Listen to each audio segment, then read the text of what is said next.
Let's start with a simple fact. Cheetos are delicious. But while that heavenly blend of cornmeal, vegetable oil, monosodium glutamate, and yellow number 6 might be hard to resist, it's probably not making your body as happy as it is your taste buds. And that's because Cheetos, Fritos, Oreos, Jellos, SpaghettiOs, and pretty much every other snack that ends in an O have been heavily processed.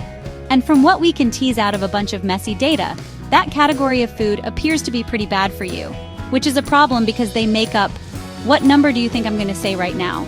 More than half. More than half of the average American diet. But what is it about these ultra-processed foods that's causing health problems? As it turns out, the answer to that question is way more complicated than the ingredient list on your bag of cheese-flavored corn puffs. One of the things that makes determining the health risks of processed foods so sticky and gooey and crunchy is that it's hard to define what processed means in the first place.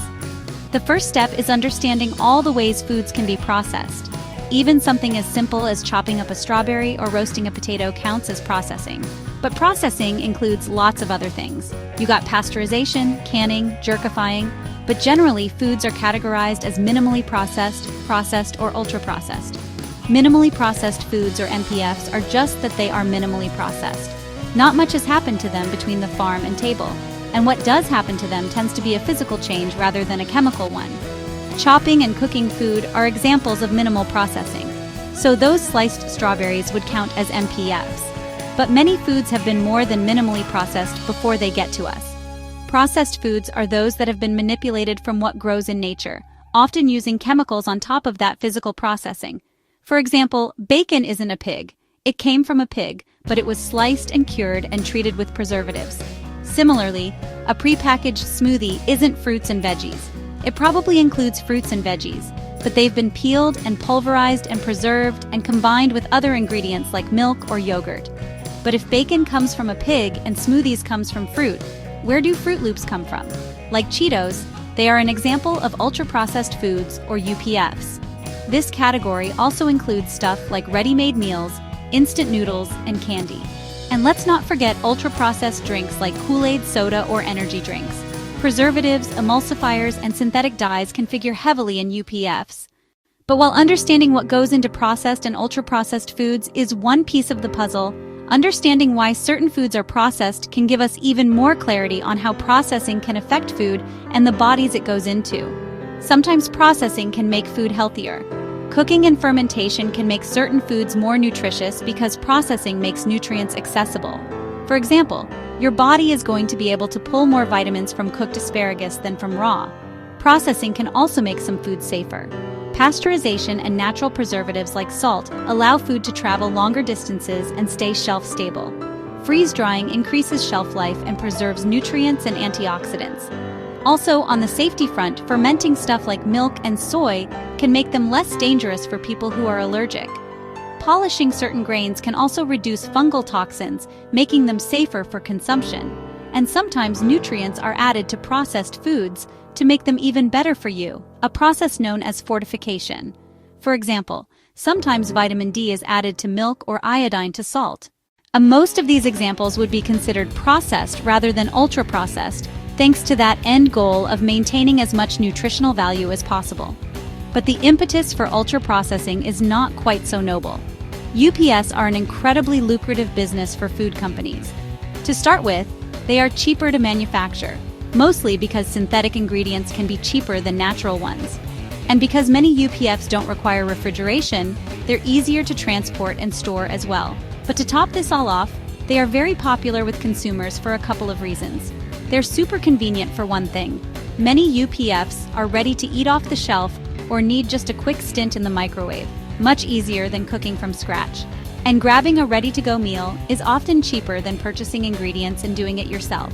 Plus, UPFs are really tasty thanks to added flavor enhancers. All that food coloring makes them look tempting too. But ultra-processed foods have a pretty well-documented downside. They are linked with a variety of health risks. But before we get into it, we got to take a quick ad break. This SciShow video is supported by ACT, the #1 taken college admissions test in nearly half of US states based on 2024 grad class data.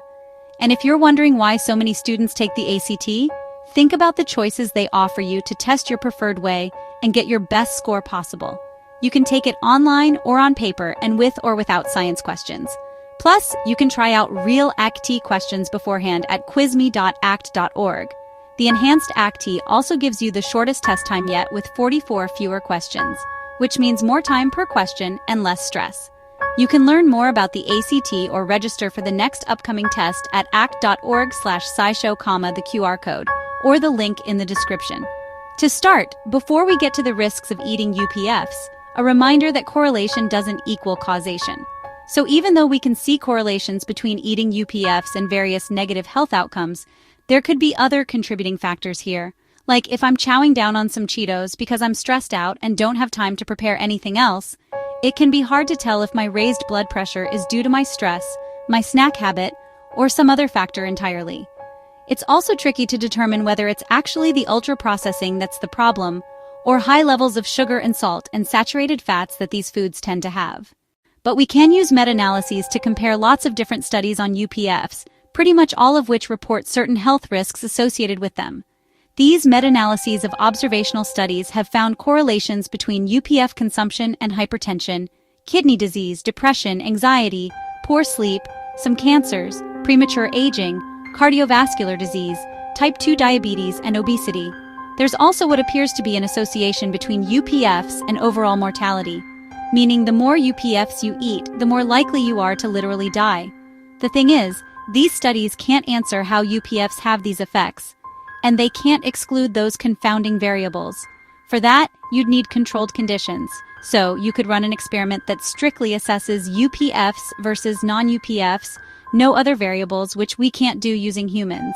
And so, you know where this is going. Yep, we're going to talk a bunch about rats. A study of UPF consumption in young rats and mice showed it decreased bone density, slowed skeletal growth, and led to fatty liver disease. In another study, UPF-fed mice had higher weight gain, gut inflammation, and even changes in brain metabolism. And previous studies have shown mice on a high-fat, high-sugar diet are more prone to diabetes, though it's arguable whether this is representative of UPFs per se. Rodent studies have also been used to evaluate the effects of particular additives that UPFs often contain. They found that consumption of common emulsifiers led to gut inflammation, higher rates of inflammatory bowel disease, and disrupted the gut microbiome. In one study from Spain, researchers fed the emulsifier to mouse moms during gestation and found that it had negative effects on their offspring's cognition and metabolism. And some specific color additives have been shown to be carcinogenic or toxic in mice. Of course, one thing we know for sure is that rodents aren't people, and their nutrition needs and regular chow are not the same as ours, so the data shouldn't be overinterpreted. Still, it's data. And there is definitely unhealthy stuff in some UPFs, but actually it isn't only the content of these foods we should be worrying about, but also just the amount we're consuming. Some people argue that UPFs are literally addictive, meaning they cause compulsive use and mood-altering effects. And we're not just talking about overeating because the food tastes so good thanks to all the added sugars and salts. Addiction is a different level characterized by craving and loss of control. Studies on UPFs have found changes in dopamine sensitivity and withdrawal symptoms related to high consumption of these foods. If UPFs are truly addictive, it's not clear whether it's a behavioral addiction like gambling or a substance use disorder like smoking, though scientists are leaning toward the latter. Exactly why this would be is still a little bit of a mystery, though.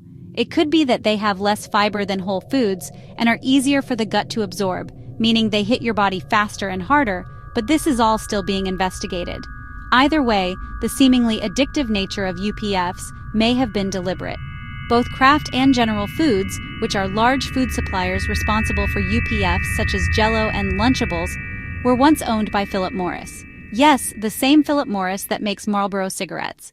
The leaders of that company at the time admitted to using the same techniques to promote addiction to foods that they used for tobacco. Things like enhancing flavor and texture and visual appeal. So maybe it's not so much of a surprise that it can be hard to eat ultra-processed foods in moderation. As I mentioned, the average U.S. consumer gets more than half of their daily calories from them, according to a 2010 study, and that trend seems to be only increasing.